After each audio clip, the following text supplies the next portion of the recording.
Hello everyone. Welcome to UPSC Explainer 101.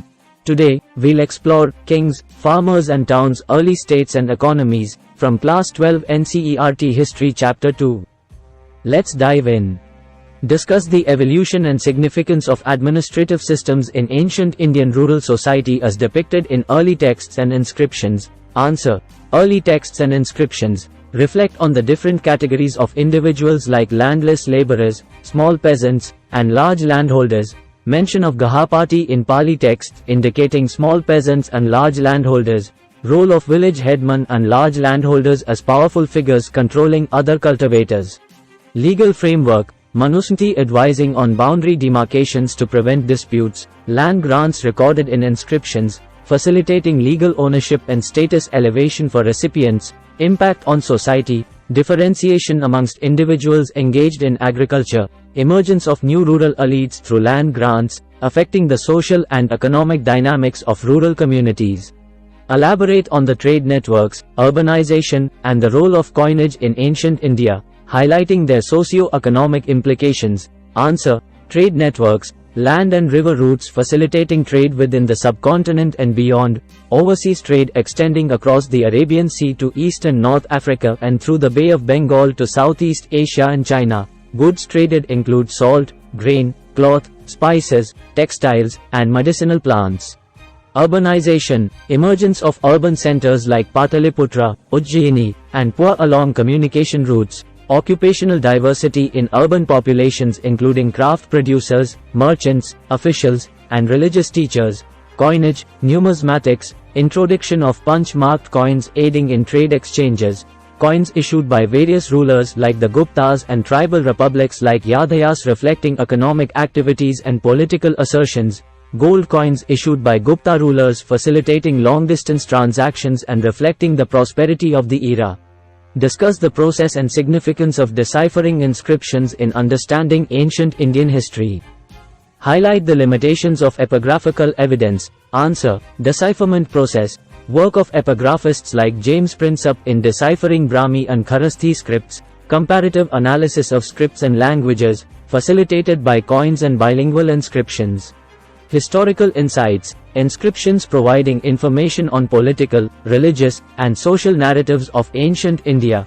Insights into rulers' attitudes, administrative arrangements, and significant events like conquests, limitations, technical challenges like faintly engraved letters, damaged inscriptions, and ambiguous meanings. Incomplete representation of daily life and routine practices as inscriptions often focus on grand, unique events. Examine the social structure and economic activities in ancient Indian rural society as illustrated in early texts and Buddhist traditions. Answer. Social hierarchy. Mention of landless agricultural laborers, small peasants, and large landholders depicting economic differentiation. The term Gahapati indicating the status of small peasants and large landholders in society. Village headmen and large landholders emerging as influential figures. Economic activities, agriculture as the primary occupation with different levels of land ownership. Introduction of new agricultural technologies contributing to increased production, albeit unevenly distributed. Buddhist traditions, stories within Buddhist tradition highlighting the conditions of landless agricultural laborers and the social differentiation. Discuss the role and significance of land grants and inscriptions in understanding the socio-economic dynamics of ancient India. Answer. Land grants, facilitating the establishment of new rural elites and extending agriculture to new areas, recorded in inscriptions on stone or copper plates, providing legal validation for the grants. Inscriptions, reflecting transactions, religious donations, and political assertions, providing insights into the relationship between cultivators, state, and religious institutions. Socio-economic dynamics. Land grants indicating the shifting power dynamics and economic expansion. Inscriptions shedding light on the economic and religious activities of the time. Prelims MCQs. The significance of concealed boundary markers as advised in the Manusmriti is to resolve disputes over land boundaries. A. Ensure property demarcation. B. Mark the royal territory. C. Signify agricultural zones. D. Designate urban areas. Answer. A. Ensure property demarcation. The title of Gahapati was used to designate the status of individuals in ancient Indian society. A. Large landholders and small peasants. B. Village headmen. C. Landless agricultural laborers. D. Urban elite including wealthy merchants. Answer. A. Large landholders and small peasants. Land grants in early centuries of Common Era were often recorded on A. Stone inscriptions. B. Copper plates. C. Papyrus scrolls. D. Wooden tablets. Answer. B. Copper plates. The term agrahara refers to A. A type of agriculture. B. Land granted to a brahmana. C. A religious ceremony. D. A village assembly. Answer. B. Land granted to a brahmana. Guilds or shrenis in ancient Indian towns were organizations of A. Religious leaders. B. Craft producers and merchants. C. Agricultural laborers. D. Political elites. Answer. B. Craft producers and merchants. The practice of issuing coins in ancient India facilitated A. Religious practices. B. Literary development. C. Trade and economic exchanges. D. Artistic expression. Answer. C. Trade and economic exchanges. The decipherment of Asokan Brahmi script was significantly achieved by A. James Princeps in 1838, B. Alexander Cunningham in 1871, C. Max Muller in 1859, D. William Jones in 1784. Answer. A. James Princeps in 1838. The term Pativedakas in the context of Asokan administration refers to A. Reporters. B. Military commanders. C. Religious teachers. D. Agricultural overseers. Answer. A. Reporters. The term Gahapati in ancient Indian texts is used to refer to A. A high-ranking official in the royal court. B. The owner or head of a household, often associated with land and resource ownership. C. A type of agricultural produce. D. A religious leader in a community. Answer. B. The owner or head of a household, often associated with land and resource ownership. The Manusmriti is A. A famous ancient Indian king. B. An ancient Indian city. C. An ancient legal text from early India. D. A type of ancient Indian architecture. Answer. C. An ancient legal text from early India. A. Vellalar in early Tamil literature refers to A. A large landowner. B. A religious preacher. C. A village headman. D. A landless agricultural laborer. Answer. A. A large landowner. The term Uzavar in early Tamil literature denotes A. A landless agricultural laborer. B. A plowman. C. A village headman. D. A wealthy merchant. Answer. B. A plowman. And agrahara refers to A. A type of grain. B. Land granted to a brahmana, often exempted from certain dues. C. A religious festival. D. A military formation. Answer. B. Land granted to a brahmana, often exempted from certain dues. Shrenis in ancient Indian towns were A. Religious gatherings. B. Organizations of craft producers and merchants. C. Military formations. D. Political assemblies. Answer. B. Organizations of craft producers and merchants. The Periplus of the Erythraean Sea is A. An ancient text composed by a Greek sailor. B. An ancient Indian legal text. C. An ancient city. D. A type of ancient vessel. Answer. A. An ancient text composed by a Greek sailor. Numismatics is the study of A. Ancient texts. B. Coins including visual elements, metallurgical analysis, and context in which they have been found. C. Religious practices. D. Agricultural techniques. Answer. B. Coins including visual elements, metallurgical analysis, and context in which they have been found. The term Pativedaka refers to A. A religious teacher. B. A reporter or messenger in ancient Indian administrative system. C. A military commander. D. An agricultural overseer. Answer. B. A reporter or messenger in ancient Indian administrative system. Prabhavati Gupta was related to which historical figure? A. Harsha Vardhana. B. Ashoka. C. Chandragupta II. D. Raja Chola. Answer. C. Chandragupta II. The village of Danguna is mentioned in an inscription by A. Ashoka, B. Prabhavati Gupta, C. Harsha Vardhana, D. Chandragupta Maurya. Answer, B. Prabhavati Gupta. The term Vellalar is found in A. Pali texts, B. Sangam texts, C. Mauryan inscriptions, D.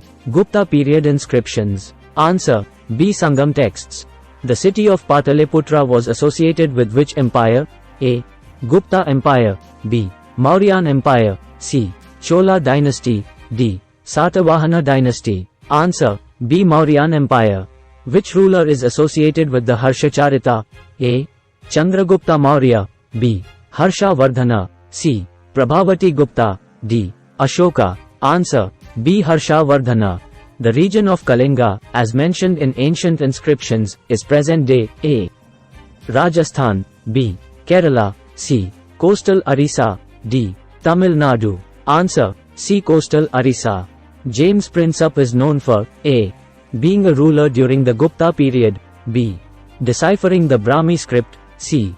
Being a trader during the Mauryan period, D. Writing the Periplus of the Erythraean Sea. Answer, B. Deciphering the Brahmi script. Menander was A. Mauryan emperor, B. Indo-Greek king, C. Gupta ruler, D. Buddhist monk. Answer, B. Indo-Greek king. The region known as Malabar coast is present-day A. Maharashtra, B. Gujarat, C. Kerala, D. Tamil Nadu. Answer, C. Kerala. The copperplate inscription from Karnataka, Fig. 2.13, is dated around A. 2nd century BCE, B. 6th century CE, C. 1st century CE, D. 3rd century BCE. Answer, B. 6th century CE. The differentiation among agricultural workers during the period discussed in the chapter is indicative of A. Homogeneous economic status among different communities, B. Emerging class distinctions based on land ownership and economic status, C. Absence of any form of social hierarchy, D. Equal distribution of new technologies across all sections of society. Answer, B. Emerging class distinctions based on land ownership and economic status. The role of boundary markers as described in the Numismatics suggests A. An early form of geopolitical delineation, B. The importance of clear boundary demarcation in reducing disputes, C. A disregard for property rights, D. Lack of any legal framework for land ownership. Answer, B. The importance of clear boundary demarcation in reducing disputes. The term Gahapati reflects A. A form of urban elite status, B. A lack of agricultural activity, C. The insignificance of household ownership, D. A decline in agricultural production. Answer, A. A form of urban elite status. The shift in trade dynamics from 6th century BCE as mentioned in the chapter indicates A. A decline in overseas trade, B. A stagnation in economic activities, C. Expansion of trade networks both within the subcontinent and beyond, D. A lack of any significant trade activity in the subcontinent. Answer, C. Expansion of trade networks both within the subcontinent and beyond. The decline in findings of gold coins from c. 6th century CE can be interpreted as A. An indicator of possible economic crisis due to decline in long-distance trade, B. A shift towards a more agrarian economy, C. A loss of wealth and resources due to external invasions, D. An abrupt end to trade relations with the Western Roman Empire. Answer, A. An indicator of possible economic crisis due to decline in long-distance trade. The description of urban populations and their occupations during the ancient period in the chapter suggests A. A rigid occupational structure with no scope for mobility, B. A thriving urban economy with a variety of occupations, C. A lack of skilled labor in urban centers, D. An absence of trade and commerce in urban centers. Answer, B. A thriving urban economy with a variety of occupations. The mention of different languages and scripts in inscriptions and texts of the time indicates A. A monolingual society, B.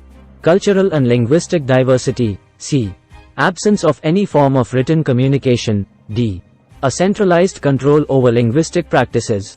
Answer, B. Cultural and linguistic diversity. The use of inscriptions by kings and rulers as described in the chapter primarily served to a. Record daily agricultural practices, b. Project power, assert control, and communicate with subjects, c. Describe the personal lives of rulers, d. Discuss the economic strategies of neighboring kingdoms. Answer: B. Project power, assert control, and communicate with subjects. Thanks for watching.